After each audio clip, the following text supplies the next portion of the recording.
ಸಖತ್ ಖಾರ ಬಣ್ಣ ಮತ್ತು ರುಚಿ ಆಚಿ ಚಿಲ್ಲಿ ಪೌಡರ್. 7ನೇ ದಿನಕ್ಕೆ ಬೆಳಗಾವಿ ಚಳಿಗಾಲದ ಅಧಿವೇಶನ ಕಾಲಿಡ್ತಾ ಇದೆ. ಸರ್ಕಾರದ ದ್ವೇಷ ಭಾಷಣ ವಿಧೇಯಕ ಮೇಲೆ ಇವತ್ತು ಚರ್ಚೆಯನ್ನು ನಡೆಸುವಂತಹ ಸಾಧ್ಯತೆ ಇದೆ. ಪ್ರತಿಪಕ್ಷಗಳಿಂದ ತೀವ್ರ ವಿರೋಧದ ಮುನ್ಸೂಚನೆಯನ್ನ ನೀಡಲಾಗಿದೆ. 7ನೇ ದಿನಕ್ಕೆ ಬೆಳಗಾವಿ ಚಳಿಗಾಲದ ಅಧಿವೇಶನ ಕಾಲಿಡ್ತಾ ಇದೆ. ಸರ್ಕಾರದ ದ್ವೇಷ ಭಾಷಣ ವಿಧೇಯಕ ಮೇಲೆ ಚರ್ಚೆ ನಡೆಸುವಂತಹ ಸಾಧ್ಯತೆ ಇದೆ. ಪ್ರತಿಪಕ್ಷಗಳಿಂದ ತೀವ್ರ ವಿರೋಧದ ಮುನ್ಸೂಚನೆಯನ್ನ ಈಗಾಗಲೇ ನೀಡಲಾಗಿದೆ. ಉತ್ತರ ಕರ್ನಾಟಕ ಸಮಸ್ಯೆಗಳ ಬಗ್ಗೆ ಸುದೀರ್ಘವಾಗಿ ಚರ್ಚೆ ನಡೆಸುವಂತಹ ಸಾಧ್ಯತೆ ಇದೆ. ಸಂಜೆ ಚರ್ಚೆಗೆ ಸಿಎಂ ಸಿದ್ದರಾಮಯ್ಯ ಅವರು ಉತ್ತರವನ್ನ ನೀಡಲಿದ್ದಾರೆ. ಅಂದ್ರೆ ವಿಪಕ್ಷದ ನಾಯಕರು ಏನೇ ಪ್ರಶ್ನೆಯನ್ನ ಕೇಳಿದ್ರು ಕೂಡ ಅದಕ್ಕೆ ಸಿಎಂ ಸಿದ್ದರಾಮಯ್ಯವರು ಉತ್ತರವನ್ನ ನೀಡಲಿದ್ದಾರೆ. ಈಗಾಗಲೇ ಎಲ್ಲಾ ರೀತಿಯ ಸಿದ್ಧತೆಯನ್ನ ಮಾಡಿಕೊಂಡಿದ್ದಾರೆ. 7ನೇ ದಿನದ ಕಲಾಪದಲ್ಲಿ ತೀವ್ರ ಗದ್ದಲ ನಡೆಯುವಂತಹ ಸಾಧ್ಯತೆ ಇದೆ. ಸಾಕಷ್ಟು ಕುತೂಹಲವನ್ನ ಮೂಡಿಸ್ತಾ ಇದೆ. 7ನೇ ದಿನಕ್ಕೆ ಬೆಳಗಾವಿ ಚಳಿಗಾಲದ ಅಧಿವೇಶನ ಕಾಲಿಡ್ತಾ ಇದೆ. ಶಾಮನೂರು ನಿಧನದಿಂದಾಗಿ ನಿನ್ನೆ ಕಲಾಪ ಸಂತಾಪಕ್ಕಷ್ಟೇ ಸೀಮಿತವಾಗಿತ್ತು. ಇವತ್ತು ಪ್ರಶ್ನೋತ್ತರ ಉತ್ತರ ಕರ್ನಾಟಕ ಮೇಲೆ ಚರ್ಚೆ ಮುಂದುವರಿಕೆಯಾಗುವಂತಹ ಸಾಧ್ಯತೆ ಇದೆ. ಬೆಳಿಗ್ಗೆ ಪ್ರಶ್ನೋತ್ತರ ವೇಳೆ ಶಾಸಕರಿಂದ ಪ್ರಶ್ನೆಯನ್ನ ಕೇಳಲಾಗುತ್ತೆ, ಸರ್ಕಾರದಿಂದ ಉತ್ತರವನ್ನ ನೀಡಲಾಗುತ್ತೆ. ಅಂದ್ರೆ ವಿಪಕ್ಷ ನಾಯಕರು ಕೂಡ ಈಗಾಗಲೇ ಎಲ್ಲಾ ರೀತಿಯ ಸಿದ್ಧತೆಯನ್ನ ಮಾಡಿಕೊಂಡಿದ್ದಾರೆ. ಪ್ರಶ್ನೆಯನ್ನ ಕೈ ಆಡಳಿತ ಪಕ್ಷವನ್ನ ಹೇಗಾದ್ರೂ ಮಾಡಿ ಕಟ್ಟಿ ಹಾಕಬೇಕು ಅಂತ ಹೇಳಿ ಎಲ್ಲಾ ರೀತಿಯ ಸಿದ್ಧತೆಯನ್ನ ಮಾಡ್ಕೊಂಡಿದ್ದಾರೆ. ಕೆಲವೊಂದಷ್ಟು ಪ್ರಶ್ನೆಗಳನ್ನ ಕೂಡ ರೆಡಿ ಮಾಡ್ಕೊಂಡಿದ್ದಾರೆ. ಆ ಎಲ್ಲಾ ಪ್ರಶ್ನೆಗೆ ಉತ್ತರವನ್ನ ನೀಡಲು ಸಿಎಂ ಸಿದ್ದರಾಮಯ್ಯವರು ಕೂಡ ಈಗಾಗಲೇ ಸಜ್ಜಾಗಿದ್ದಾರೆ. ಆಡಳಿತ ಪಕ್ಷದಿಂದಲೂ ಕೂಡ ಈಗಾಗಲೇ ಎಲ್ಲಾ ರೀತಿಯ ಸಿದ್ಧತೆಯನ್ನ ಮಾಡಿಕೊಳ್ಳಲಾಗಿದೆ. ನಂತರ ಉತ್ತರ ಕರ್ನಾಟಕ ಭಾಗದ ಸಮಸ್ಯೆಗಳ ಚರ್ಚೆ ಮುಂದುವರಿಕೆಯಾಗುತ್ತೆ.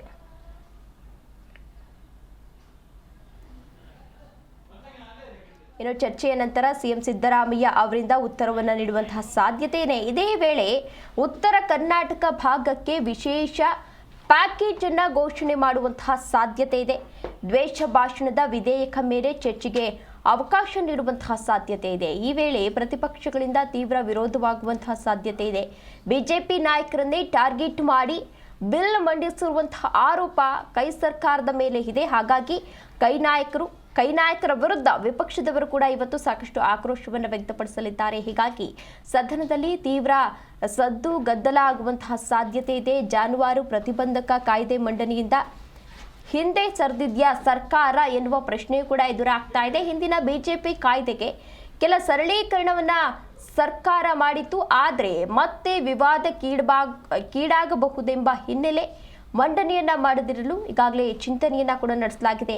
ಕಾನೂನು ಸುವ್ಯವಸ್ಥೆ, ಮೂಲ ಸೌಕರ್ಯಗಳ ಬಗ್ಗೆ ಚರ್ಚೆಯನ್ನು ನಡೆಸುವಂತಹ ಸಾಧ್ಯತೆ ಇದೆ. ಹಲವಾರು ವಿಚಾರಗಳ ಬಗ್ಗೆ ಇವತ್ತು ಚರ್ಚೆಯನ್ನ ನಡೆಸಲಿದ್ದಾರೆ. ಅಂದ್ರೆ ಕಾನೂನು ಸುವ್ಯವಸ್ಥೆ ರಾಜ್ಯದಲ್ಲಿ ಈಗಾಗಲೇ ಹದಗೆಡ್ತಾ ಇದೆ. ಆ ವಿಚಾರವನ್ನ ಕೂಡ ಪ್ರಸ್ತಾಪ ಮಾಡಿ ಬಿಜೆಪಿ ನಾಯಕರು ಆಡಳಿತ ಪಕ್ಷ ಕಾಂಗ್ರೆಸ್ ಸರ್ಕಾರದ ವಿರುದ್ಧ ಇವತ್ತು ವಾಗ್ದಾಳಿಯನ್ನು ನಡೆಸುವಂತಹ ಸಾಧ್ಯತೆ ಇದೆ. ಇತ್ತೀಚಿನ ದಿನಗಳಲ್ಲಿ ಈ ಕೊಲೆ ಪ್ರಕರಣಗಳಿರಬಹುದು, ಜೊತೆಗೆ ಕಳ್ಳತನದ ಪ್ರಕರಣಗಳಿರಬಹುದು, ದರೋಡೆ ಪ್ರಕರಣಗಳಿರಬಹುದು, ಇದು ದಿನದಿಂದ ದಿನಕ್ಕೆ ಜಾಸ್ತಿ ಆಗ್ತಾ ಇದೆ. ಆ ಹಿನ್ನೆಲೆಯಲ್ಲಿ ಕೈ ಸರ್ಕಾರವನ್ನ ಕಟ್ಟಿ ಹಾಕಲು ಈಗಾಗಲೇ ಎಲ್ಲಾ ರೀತಿಯ ಸಿದ್ಧತೆಯನ್ನ ಕೂಡ ವಿಪಕ್ಷದವರು ಮಾಡ್ಕೊಂಡಿದ್ದಾರೆ. ಅವರು ಏನೇ ಪ್ರಶ್ನೆಯನ್ನ ಕೇಳಿದ್ರು ಕೂಡ ನಾವು ಅದಕ್ಕೆ ತಕ್ಕ ಉತ್ತರವನ್ನ ಕೊಡ್ತೀನಿ ಅಂತ ಹೇಳಿ ಆಡಳಿತ ಪಕ್ಷ ಸರ್ಕಾರದಿಂದಲೂ ಕೂಡ ಈಗಾಗಲೇ ಎಲ್ಲಾ ರೀತಿಯ ಸಿದ್ಧತೆಯನ್ನ ಕೂಡ ಮಾಡಿಕೊಳ್ಳಲಾಗಿದೆ.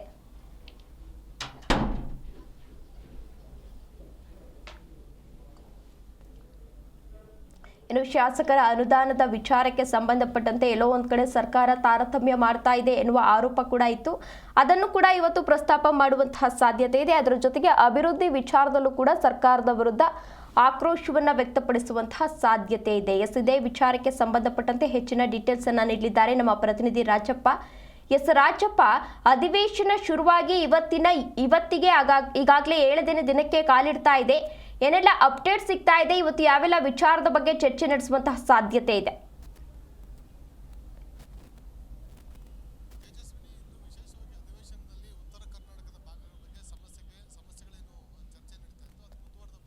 ಇಂದು ಚರ್ಚೆಯನ್ನು ಕೈಗೆತ್ತಿಕೊಳ್ಳುವಂಥ ಸಾಧ್ಯತೆ ಇದೆ. ಯಾಕಂದರೆ ಈಗಾಗಲೇ 2-3 ದಿನಗಳ ಕಾಲ ಉತ್ತರ ಕರ್ನಾಟಕದ ಭಾಗದ ಸಮಸ್ಯೆಗಳ ಬಗ್ಗೆ ಚರ್ಚೆಯನ್ನು ನಡೆಸಲಾಗಿತ್ತು. ಹಾಗಾಗಿ ಇಂದು ಸಭೆ ಆದ ನಂತರ ಮಧ್ಯಾಹ್ನದ ನಂತರ ಇಂದು ಪ್ರಶ್ನೋತ್ತರ ಕಲಾಪ ಅದೇ ರೀತಿ ಶೂನ್ಯ ವೇಳೆ ಆದ ನಂತರ ಇದೇ ಒಂದು ವಿಷಯವನ್ನು ಪ್ರಮುಖವಾಗಿ ಚರ್ಚೆಗೆ ಕೈಗೆತ್ತಿಕೊಳ್ಳುವಂಥ ಸಾಧ್ಯತೆ ಇದೆ. ಹೀಗಾಗಿ ಇನ್ನಷ್ಟು ಶಾಸಕರು ಈ ಉತ್ತರ ಕರ್ನಾಟಕದ ಸಮಸ್ಯೆಗಳ ಬಗ್ಗೆ, ತಮ್ಮ ಜಿಲ್ಲೆಗಳ ಬಗ್ಗೆ, ತಮ್ಮ ಕ್ಷೇತ್ರದ ಬಗ್ಗೆ, ಈ ಭಾಗದ ನೀರಾವರಿ ಇರ್ಬೋದು, ಕೈಗಾರಿಕೆ ಇರ್ಬೋದು, ಔದ್ಯೋಗಿಕ ಇರ್ಬೋದು, ವಿದ್ಯಾರ್ಥಿಗಳ ಸಮಸ್ಯೆಗಳಿರ್ಬೋದು, ಸಾರ್ವಜನಿಕ ಹಿತದೃಷ್ಟಿಯಿಂದ ಇರ್ಬೋದು, ಇವೆಲ್ಲ ವಿಷಯಗಳನ್ನ ಸಮಗ್ರವಾಗಿ ಚರ್ಚಿಸುವಂಥ ಸಾಧ್ಯತೆ ಇದೆ. ಈಗಾಗಲೇ 2 ದಿನಗಳ ಕಾಲ ಈ ಒಂದು ಉತ್ತರ ಕರ್ನಾಟಕ ಸಮಸ್ಯೆಗಳ ಬಗ್ಗೆ ಚರ್ಚೆ ಆಗಿದೆ. ನಾಳೆ ಬಹುತೇಕ ಮುಖ್ಯಮಂತ್ರಿ ಸಿದ್ದರಾಮಯ್ಯ ಮತ್ತು ಇತರ ಸಚಿವರುಗಳು ಈ ಒಂದು ಸಂಬಂಧಪಟ್ಟಂತೆ ಚರ್ಚೆ ಮೇಲೆ, ನಿಲುವಳಿ ಮೇಲೆ ಉತ್ತರವನ್ನು ಕೊಡುವಂಥ ಒಂದು ಸಾಧ್ಯತೆ ಇದೆ. ಹೀಗಾಗಿ ಇಂದು ಬಹುತೇಕ ಚರ್ಚೆಯನ್ನು ಮುಕ್ತಾಯ ಮಾಡಿ ಸದನದಲ್ಲಿ ನಾಳೆ ಉತ್ತರ ಕೊಡಲಿಕ್ಕೆ ಅವಕಾಶವನ್ನು ಕಲ್ಪಿಸಬಹುದು. ಇನ್ನು ಎರಡನೇ ವಿಷಯ ಅಂತಂದರೆ, ಸುಮಾರು 20ಕ್ಕೂ ಹೆಚ್ಚು ವಿಧೇಯಕವನ್ನು ಇಂದು ಚರ್ಚೆಗೆ ಕೈಗೆತ್ತಿಕೊಳ್ಳುವಂಥ ಸಾಧ್ಯತೆ ಇದೆ. ಯಾಕಂದರೆ ಮೊನ್ನೆ ಮತ್ತು ಹಿಂದಿನ ದಿನಗಳಲ್ಲಿ ವಿಧೇಯಕವನ್ನು ಮಂಡನೆ ಮಾಡಲಾಗಿತ್ತು.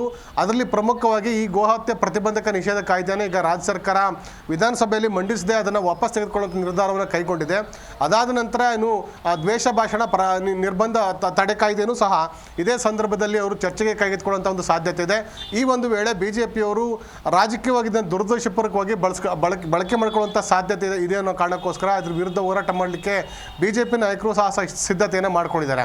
ಇನ್ನು ಕರ್ನಾಟಕ ಸಾಮಾಜಿಕವಾಗಿ ಬಹಿಷ್ಕಾರ ಮಾಡುವಂಥ ಪ್ರತಿಬಂಧಕ ಕಾಯ್ದೆಯೂ ಸಹ ಇದೇ ಒಂದು ಸಂದರ್ಭದಲ್ಲಿ ವಿಧಾನಮಂಡಲದಲ್ಲಿ ಚರ್ಚೆಗೆ ಕೈಗೆತ್ತಿಕೊಳ್ಳೋ ಸಾಧ್ಯತೆ ಇದೆ. ಸುಮಾರು 18ರಿಂದ 19 ಬಿಲ್ಗಳನ್ನು ವಿಧೇಯಕಗಳನ್ನು ಇಂದು ಪರ್ಯಾಲೋಚನೆ ಕೈಗೆತ್ತಿಕೊಳ್ಳುವಂಥ ಸಾಧ್ಯತೆ. ಅದರಲ್ಲಿ ಪ್ರಮುಖವಾಗಿ ದ್ವೇಷ ಭಾಷಣ ಪ್ರತಿಬಂಧಕ ಕಾಯ್ದೆ ಇದೆ.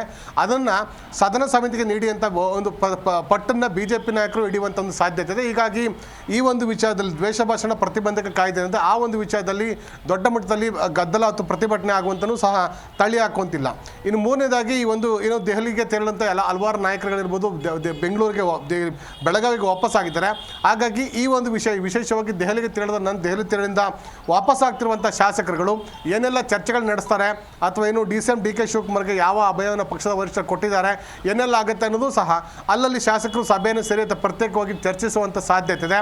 ಒಟ್ಟಾರೆಯಾಗಿ ಇಂದಿನ ವಿಧಾನಮಂಡಲದ ಉಭಯ ಸದನಗಳಲ್ಲಿ ಈ ಒಂದು ವಿಧೇಯಕಗಳ ಮೇಲೆ ಪ್ರಮುಖವಾಗಿ ಚರ್ಚೆ ನಡೀತದೆ. ಅದಾದ ನಂತರ ಈ ಉತ್ತರ ಕರ್ನಾಟಕದ ಸಮಸ್ಯೆಗಳ ಬಗ್ಗೆ ಬಹುತೇಕ ಚರ್ಚಿಸಿ ಉತ್ತರವನ್ನು ಕಂಡುಕೊಳ್ಳುವಂಥ ಒಂದು ಸಾಧ್ಯತೆ ನಿಚ್ಚಳವಾಗಿದೆ. ತೇಜಸ್ವಿನಿ.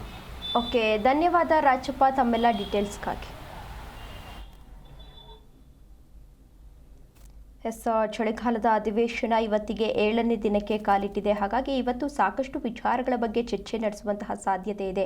ಉತ್ತರ ಕರ್ನಾಟಕ ಅಭಿವೃದ್ಧಿ ವಿಚಾರ ಇರಬಹುದು, ಜೊತೆಗೆ ರಾಜ್ಯದಲ್ಲಿ ಆಡಳಿತ ಸುವ್ಯವಸ್ಥೆ ಹದಗೆಡ್ತಾ ಇದೆ, ಆ ವಿಚಾರ ಎಲ್ಲಾ ವಿಚಾರವನ್ನ ಪ್ರಸ್ತಾಪವನ್ನ ಮಾಡಿ ಆಡಳಿತ ಪಕ್ಷವನ್ನ ಕಟ್ಟಿಹಾಕಲು ಇವತ್ತು ಪ್ರತಿಪಕ್ಷಗಳು ಎಲ್ಲಾ ರೀತಿಯ ಸಿದ್ಧತೆಯನ್ನ ಕೂಡ ಮಾಡಿಕೊಂಡಿವೆ.